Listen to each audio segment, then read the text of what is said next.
Hello, all my saints and ain'ts, my sisters and brothers, haters, not really, and lovers of all things dope. Welcome to Poetic Jam, a place where poetry is discussed not like your grandmama's show with slow molasses-like speech, but articulated in a way to bridge the brokenness. Here, we're just open, just trying to teach, and have every poet invited to fly and speak their piece. Here, we are all about that peace and serenity, education and relativity. We are here to jam out to the poetic and have everything feel as copacetic as it can be. Sweet, like Sunday candy. Welcome, family, to Poetic Jams.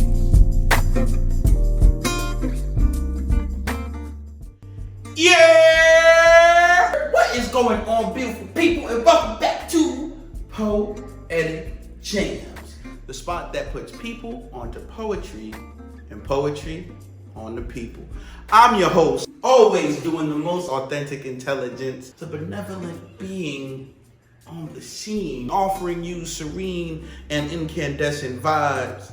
Nah, let me chill, because we already got some dope lyrics on the way. But before we sit down with our poet for today, you know what time it is? Oh, you don't know what time it is. You left your Apple Watch on your dresser. It's all right. It is time for our poetry history lesson. I told y'all I was extra, didn't I? Semicolon.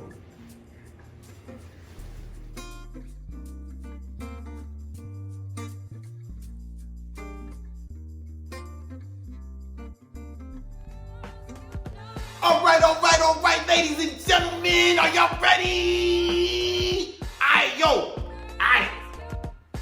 So I got two competitors right now that's going at it. They going head to head, toe to toe, verse to verse, meter to meter. You know what I'm saying? If you're not ready, get ready, because we about to do it crazy up in here. To my left, player partner, who is you? You know what I'm saying? It's the OG. They call me Verse. I'm about to do it dirty. I'm the best, not the worst. Let's get it. Okay. I respect it. Yo, to my right, player partner, who is you? Hey man, you know who it is. We got pros up in here. I'm out here doing the most, you know what I'm saying? I'm like Melrose up in this. I'm rising like concrete. I'm super nice. I'm super neat. We getting nice like nice. We getting rock hard like nice. Oh, I'm too crazy. I'm cold like ice. Let's get it. Okay, I like to see the energy. All right, so in this quarter right here, I'm gonna let y'all know who Verse is and what he's about. So Verse basically is meter and rhyme, typically required in it, with stanzas and line breaks dividing thoughts and ideas. You feel me? And on this side, prose, no line breaks, just vibes. Basically, it's similar to verse, just not required. You know what I'm saying? You can do whatever you want with prose. It's just a big old blob of emotions and feelings. You know what I'm saying? So basically, my dude Verse came in first. You know what I'm saying? Blank and free. But by blank, I mean not really no rhyme, just a meter, like iambic pentameter or something. You know what I'm saying?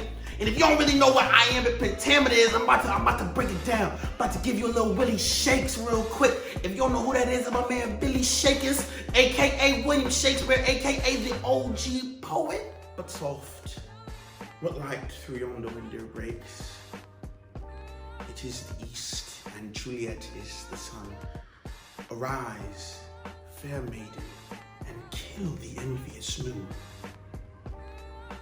Yeah, you know what I'm saying? That was cool or whatever. That was kind of nice. That was kind of sweet or whatever. So then, you know what I'm saying? So Verse was basically dominating the scene back in the day, right? But then, prose pulls up, like at least by the Western standards, you know what I'm saying? As a reaction against Verse, because they was like, yo, why Verse gotta be so, it's so rigid. It's so, like, I don't even like instructions like that. I just like doing what I want to do. Just feel it out. You know what I'm saying? I just want to do me. That's it.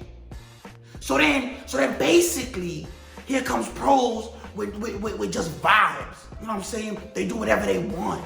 We focus our gaze at the sun's rise, yet the sun sets its gaze upon you, strengthening your hue, kissing you with lambent lips, warm off incandescence, and stilling you with a piece of itself, stuck in the many layers of your hue. Ooh, you know what I'm saying? So that's basically what it was. It showed together, right? They exist as beefing, but they're not really beefing because there's more similarities than there are differences. But the basic difference is their formatting. They built different. You see what I'm saying? That's all that is. Because I know y'all really think they about to go at it, but they're not about to go at it. It's all love. We're not about beefing. We about coming together, bridging the brokenness. Ain't that right, AI? That's exactly right. Announcer guy. Sorry, we didn't have time to make a name for you in post or whatever is going on. Oh, I shouldn't have said. And I shouldn't do it now. So I shouldn't. So we might cut this out. Anyway, sorry guys, gotta handle some stuff with the production team. But while we're doing that, let's hear from our poet of the day, shall we?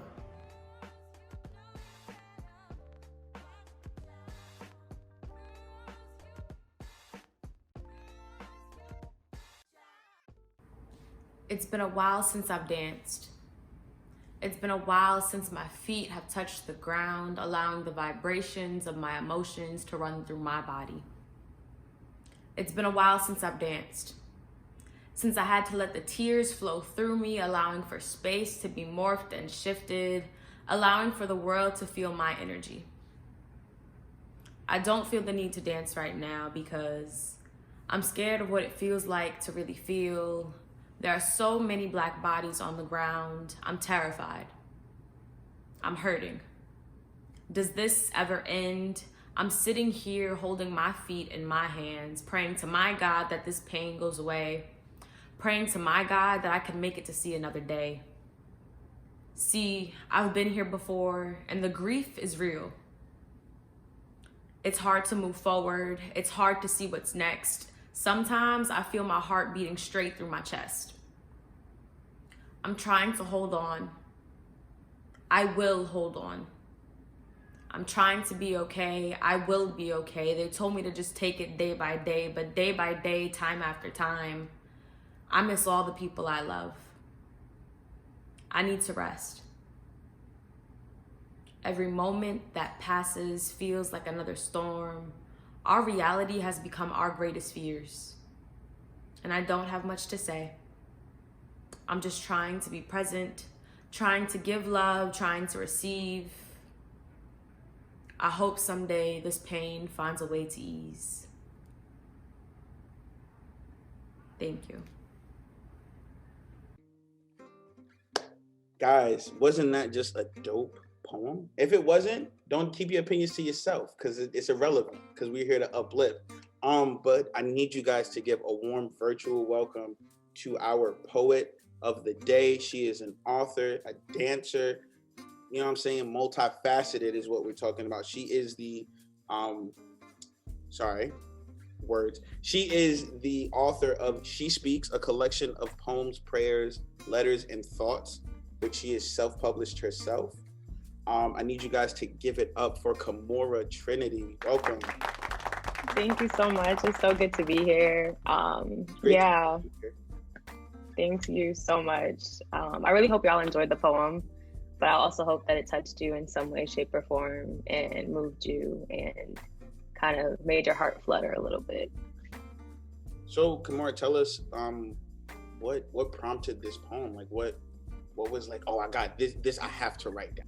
Yeah, so I had originally written this in May, June of last year. So at a very powerful time, I'll say, both politically, emotionally, socially, and just for myself at a point where I didn't have words, like conversation words. Mm-hmm. I just had thoughts. And so I just kept writing them down.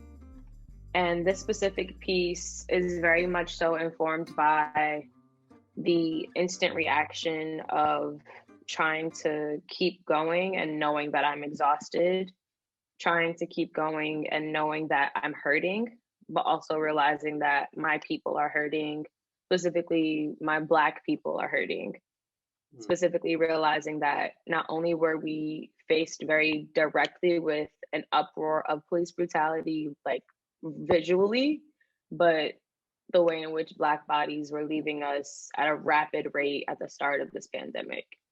I personally lost my grandfather within the first 2 weeks of the pandemic to COVID. Sorry to hear that. So thank you.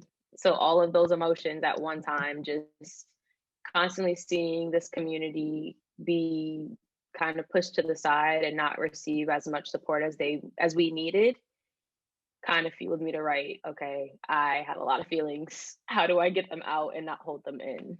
So Right.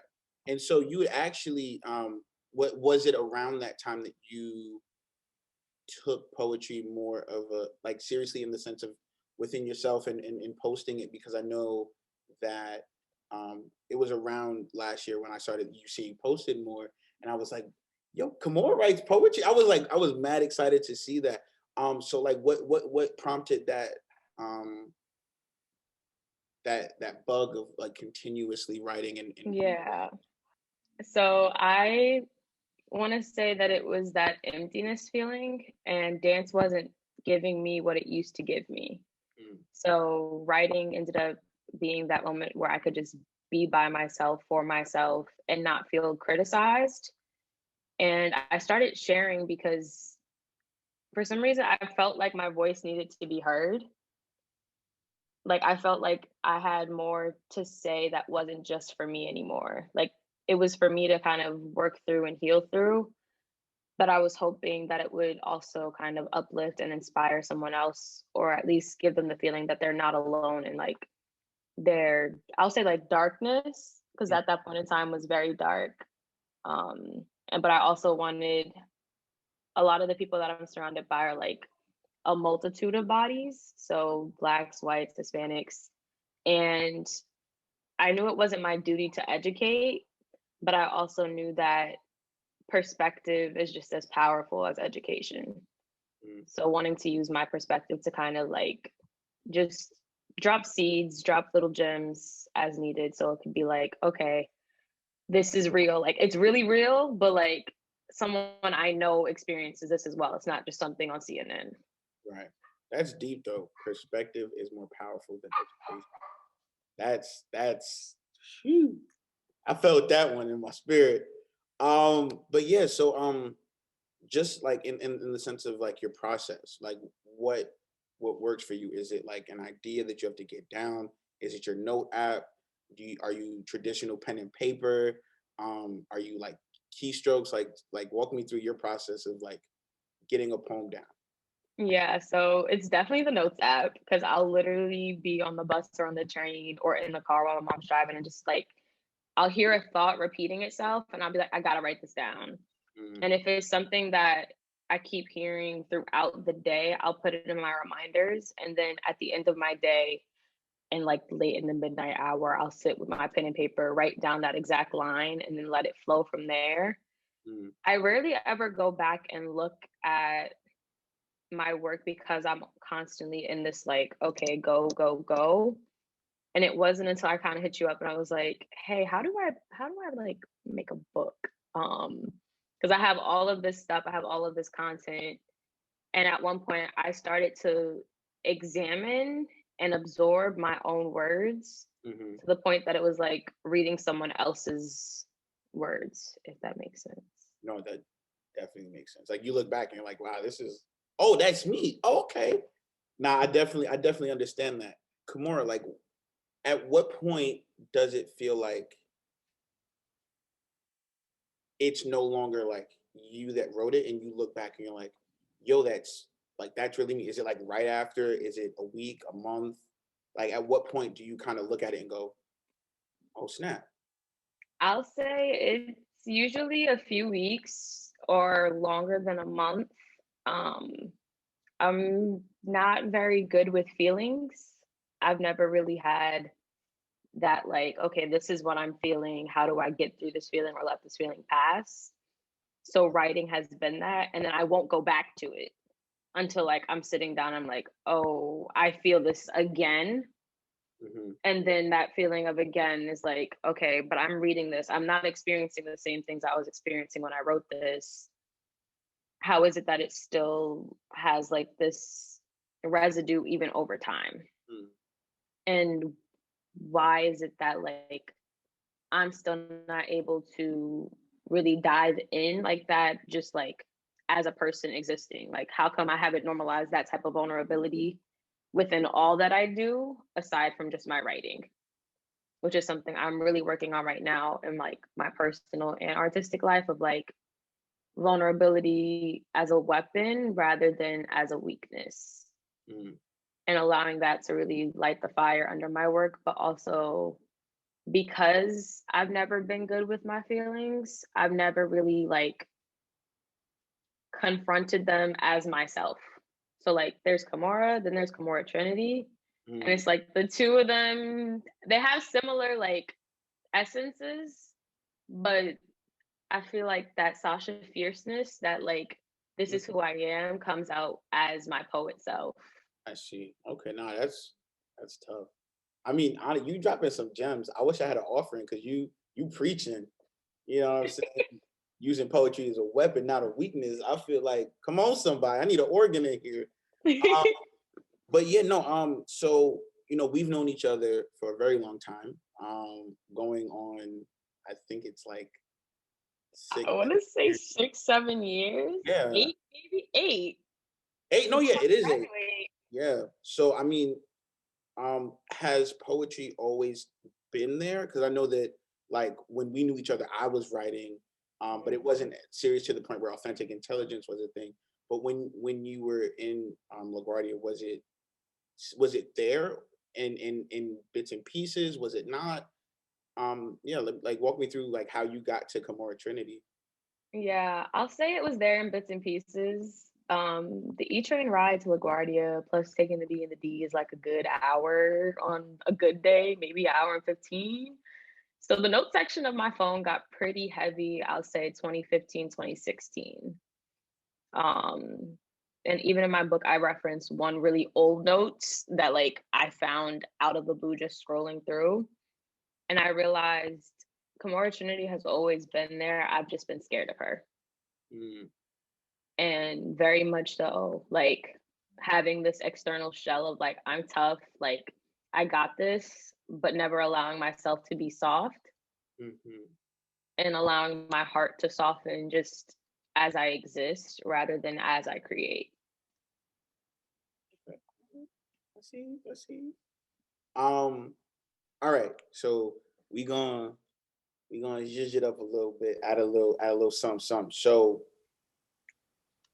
your poem is a dish. What ingredients go into a Kymora Trinity poem? You can be super poetic about it. You can be super literal. Mm-hmm. Just like what, like if like a splash of like repetition or like a dash of like like what do you feel like are like your ingredients? Like this is Kymora Trinity's poetry soup. Yeah, so definitely a dash of cliches. I really like cliches. I feel like they're easy to grasp and easy to understand. So they're always going to be there. Like as simple as like the sky is blue, like the things that like are very childlike, very like understandable, if that makes sense. Like very simple. So cliches are always in there. This is a tough question. Like, Hey, listen, I'm that's my job as an interviewer, to give you the tough questions. I know. Definitely my faith. My faith comes up in a lot of my work. Whether I refer to God or her, I really write from a place of faith. At least for my book, a lot of that is from a place of faith. Hey, if y'all didn't know already, y'all should really cop up because she's got some powerful stuff in here that are like you can feel the faith off the words. So I'm sorry, I didn't mean to interject, but like It's okay. Thank you. I'm still getting used to taking compliments, so then I'll just start smiling, and it just the thank you comes out like a little squeal. But I will definitely say love. Love is a major theme for me, whether it's the aches of love or like the bright diamond parts of love. Um, I feel like there's a balance between the two that we don't like to acknowledge, and I feel like in most of my work, I try and acknowledge that in majority of the things I write, whether it be romantic or platonic or like family based. But I feel like love is very present in all of the things that I write. Especially like writing about grief and writing about relationships and the more sad parts. I definitely pull from a place of still loving rather than an absence of love, if that makes sense. Whoo. It's the deep rest for me. It's the deep like quotes for me. I could put this on a bumper sticker, coming from a place of still loving instead of an absence of love. That's Yeah. I mean, just if I may, like that in itself is such a beautiful thing about being an artist in general, is that being able to take from something that is always there and something you can always tap into, which is why I enjoy your poetry, because I think there's a true sincerity to it, in the sense of it being a remembrance to a time as opposed to a remembrance of the time not lasting. You're like, but it was still a time that it was there. In whether that's joy, guilt, love, that's something that I really appreciate about your work. And I'm telling y'all, if y'all need to wake up and stop sleeping on poets, specifically this one here. You know what I'm saying? So I actually have a question about your passions. So I know that you've been a dance major for a while now. How does dance, as well as other passions that you may have that are still developing, that are to the side, that are things that people may not know about, how do those play a role in the content that you create, both on the dance floor and on the page? I'll definitely say the page influences my movement now more than it ever has before.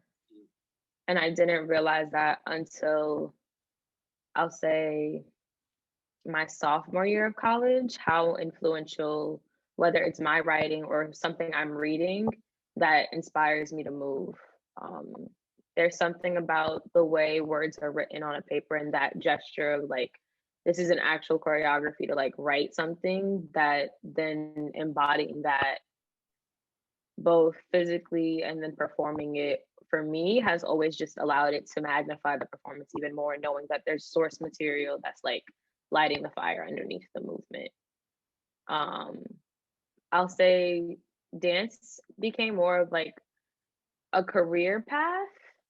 And I think that's why for me, at one point, I kind of had to like step back from it in order to really tap into my mental space, and then kind of stop over analyzing how good of a dancer I am, but kind of stepping back and being like, but can I just be a good person? Like, I don't have to be these specific things. I can just exist as all of these things and thrive in whichever area God has planned for me to thrive in. Right now, being in my senior year, working on my senior thesis, I've been pulling a lot from my book as far as this visual setting of my book on like actual bodies in a virtual space, because it's weird right now. We're virtual for UArts. So I'm making my senior thesis, which normally would be like a live choreographed performance. I've been kind of shifting to like a video short film kind of thing, which I didn't expect to ever happen. So I'm starting to find a little passion there too. And I'm just like, okay, well, we're sitting at the computer for 20 hours a day. It's fine. It's the filmmaker for me. That, and I didn't even realize it. Like, it's the little passions that over time you're just like, wow, if you just let your heart flow, like you have so much more to make. if you stop like putting yourself in these boxes. And that's one thing I really appreciated about like specifically choosing to go to UArts and being around so many different types of artists, but also having access to the same like art that they had. So whether it be hanging out with music majors, hanging out with visual artists, or animation majors, like we're all pulling from each other in this environment. While like our frustrations are real high because college is college, but we're all still inspired by each other and then all still learning from each other. I think that's what's so powerful about artists in general, is this like, it's not so much competition, but more so community. It's the alliteration for me at this, because poetry is a weapon, not a weakness. Artists, this competition more. That might be another ingredient. That's definitely another ingredient. And I feel like alliteration is more powerful than repetition for me. Like repetition, like especially thinking about movement, repetition is super powerful depending on how you move. But with poetry, it's like the space in between the repetition that matters more than the actual repeating of it and consecutiveness. Shoot. I feel like I might have to turn this interview over to you. And I think this is just something I really I ask every poet I can about this. Who, if you could talk to any lyricist, because I feel like every lyricist has seeds of poetry in them. If you could talk to any lyricist, alive or dead, who would you talk to? And like who would you like want to have a conversation with? Can I name more than one person? Sure, let's do that. Okay, they're very similar, so I'm gonna name both of them: Queen Latifah and Rhapsody. Those are the two people who I have a slight infatuation with the way in which they carry their words. Like the way in which they allow themselves to really become their words is just really impeccable to me. And thinking about like the fact that neither of them are very like limelight, spotlight, high recognition lyricists, but they're so true to themselves and so raw and so willing to just do what they want. That really just, yeah. Their content as well is very female empowerment, which I love. Yeah, that is all the time that we have for today. Thank you so much, Kymora, for agreeing to do this. It's always good vibes and good energy when I see you. Guys and gals, folks and jokes, saints and ain'ts, I need y'all to get hip. She speaks. I hope y'all can see this. I know y'all can't see this, but I'll read it. She speaks, a collection of poems, prayers, letters, and thoughts. I spoke slow enough that you guys can write it down. Go on Amazon. She's about to drop her senior thesis. Get at her. You know what I'm saying? She's about to graduate with her bachelor's. It's the strong, independent Black woman for me. I don't know about you guys, but you know what I'm saying? So Kymora, thank you 1,000 times over for doing this. Thank you for letting us get to see your artistry and just see your lyricism and your wordplay, your repetition. Thank you for dropping gems. We at Poetic Gems love what you're doing. Please continue to do it and be great at it. Ladies and gents, it has been time well spent, but unfortunately we have come to the conclusion of our episode. I want to thank Kymora Trinity once again for lending her creativity and her point of view to not just me and not just our producers here, but the audience in general. I want to thank our sponsor who without it, this episode would not have been possible, Tudi's Education Empire. For those that don't know, Tudi Tutelage is all about teaching kids in a fun and relatable way with great songs and great words of wisdom and just a good vibe. I can do my best. If you guys want to help donate, buy us a cup of coffee, keep the lights on, or you just want to say, hey, thanks for being you. We also will have our link down below, a link tree where all of our resources will be available. So just click on that and buy your boy a cup of coffee or a cup of tea. I prefer chamomile myself, but you know what I mean? It's whatever. But thank you guys so much for tuning in. Until next time, stay safe, stay beautiful, stay authentic.